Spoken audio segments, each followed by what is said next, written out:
ဟုံးဟုံးတောက်အောင်မြင်ခဲ့ပါတယ်ဆိုတဲ့ဒီသချင်းကို record နိုင်မှုအတွက်ဒီဆိုတော့ကမူပိုင်ခွင့်ဖို့$30ပဲပေးခဲ့ရတာပါဒီနေ့ပြောချင်တဲ့အကြောင်းကတော့ Lina Says ရဲ့ Old Town Road သချင်းရဲ့နောက်ွယ်ကအကြောင်းအရာတွေပဲဖြစ်ပါတယ်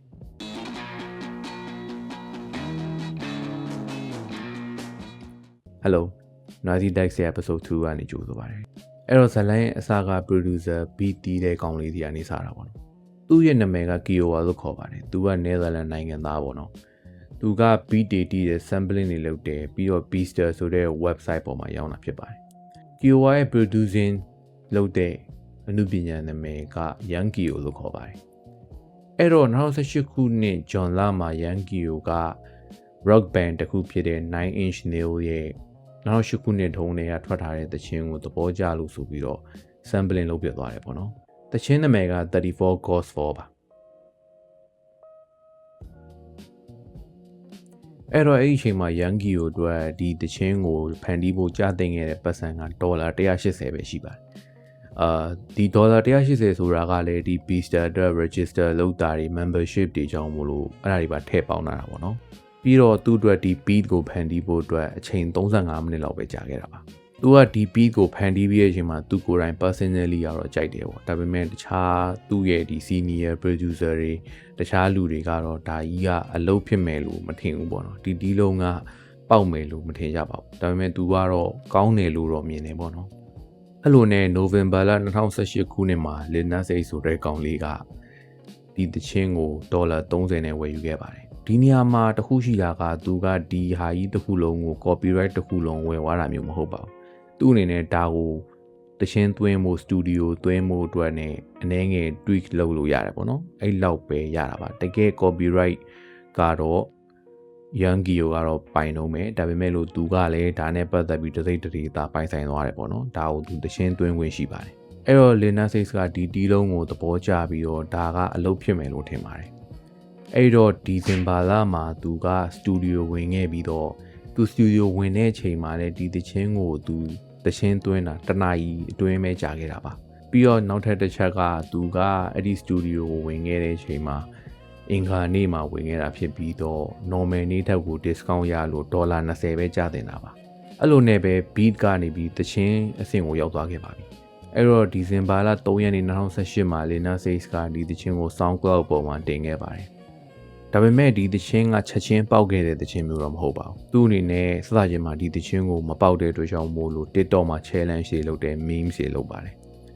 အဲ့လိုနဲ့ပဲဒီသချင်းကပေါက်သွားခဲ့တယ်ပေါ့နော်အဲ့လိုနဲ့သချင်းကနည်းနည်းပေါက်လာပြီးတဲ့အချိန်မှာဘာပြဿနာဖြစ်လဲဆိုတော့ Billboard ကနေပြီးတော့ဒီသချင်းက Can 3 January ထဲမှာမတင်တော့ဘူးဆိုပြီးတော့ဖြုတ်ချလိုက်ပါတယ်အဲ့တော့ Lina Says ရဲ့သချင်းကြီးကကိုလိုကန်လည်းဖြစ်နေတာပေါ့နော်အဲ့ဒီအချိန်မှာ Can 3ဆိုတော့ကြီးဖြစ်တဲ့ Billy Ray Cyrus က Lina Says ကိုဆက်သွယ်ပြီးတော့ collaboration လုပ်လိုက်ပါတယ်အဲ့တော့အခုကိုရီမြင်တွေ့နေရတဲ့ဒီ version ကတကယ်ကြီးကို rap နဲ့ Can 3နဲ့ပေါင်းထားတဲ့ version ဖြစ်သွားတာပါအဲ့တော့မှပဲဒီကိစ္စကပြီးသွားတာပေါ့နော်အဲ့နဲ့ဒီကိစ္စပြီးပြီဆိုပြီးထင်နေတဲ့အချိန်မှာနောက်ထပ်ကိစ္စတစ်ခုဖြစ်လာပါတယ်အဲ့ဒါကတော့ခုနကပြောခဲ့တဲ့ sampling ကိစ္စပါအဲ့တော့ဒီသချင်းပေါက်ပြီးမှ Sony ကပိုင်တဲ့ Columbia Record ကLina Says ကိုချင်းကပ်ခဲ့ပါတယ် Lina Says နဲ့ Columbia Record တို့လက်မှတ်ထိုးပြီးတဲ့အချိန်မှာတော့ဒီသချင်းနဲ့ပတ်သက်ပြီးသူတို့ background check လိုက်တဲ့အချိန်မှာဒီသချင်းက sampling ဖြစ်နေတယ်ဆိုတာကို Lina Says လည်းအဲ့တော့မှသိရတာပေါ့နော်အဲ့တော့အကိစ္စကိုသိချင်းပဲကုမ္ပဏီရော Lina Says ရောက9 inch နေကိုဒီကိစ္စနဲ့ပတ်သက်ပြီးတော့သွားပြီးတော့ approach လုပ်ကြမယ်လို့ဆုံးဖြတ်လိုက်ပါတယ်အဲ့တော့သူတို့တွေကရှင်းနေငါပြီးတော့9 inch နေကိုချင်းကပ်ခဲ့ပါတယ်9 inch နေကိုသူတို့ကဒီဟာနဲ့ပတ်သက်ပြီးတော့သဘောတူညီမှုတွေရယူဖို့အတွက်သွားပြီးတော့မေးမြန်းကြတယ်ပေါ့နော်အဲ့ဒီအချိန်မှာ9 inch နေဘက်ကဘာဖူးထင်မှမရှိဘူးဆိုပြီးတော့သဘောတူညီမှုရခဲ့ပါတယ်9 inch နေရဲ့ friend man ဖြစ်တဲ့ Trent Reznor ကိုယ်တိုင်ကသူတို့ဘက်ကပုံမှန်လေးလာပြီးတော့ approach လုပ်တာဖြစ်တဲ့အတွက်ကြောင့်အဖူးထင်မရှိဘူးဆိုပြီးတော့ပြောခဲ့ပါတယ်အဲ့တော့ဒီသချင်းအတွက် royalty fees အနေနဲ့9 inch နေက90%ဝန်းကျင်ရတယ်လို့ဆိုပါတယ်အတိအကျကတော့မသိရဘူးပေါ့နော်အဲ့ဒါပြီးသွားတဲ့အချိန်မှာမှ Young Kio အနေနဲ့လည်းဆွေးနွေးတိုင်ပင်မှုတွေထပ်လုပ်ပြီးတော့မူပိုင်ခွင့်တွေရပိုင်ခွင့်တွေထပ်ရခဲ့ပါတယ်ဒီကိစ္စနဲ့ပတ်သက်ပြီးတော့ကျွန်တော်တွေးမိခဲ့တာက အကယ်၍ Lina Says တာဒီ 9-inch nail sampling ဖြစ်နေတယ် copyright ညှိနိုင်တယ်ဆိုတာမျိုးကိုအရင်သိပြီးတော့သူ့ရဲ့တခြင်းကိုသူက SoundCloud ကနေပြီးမှဖယ်ခဲ့မယ်ဆိုရင်သူဒီလိုမျိုး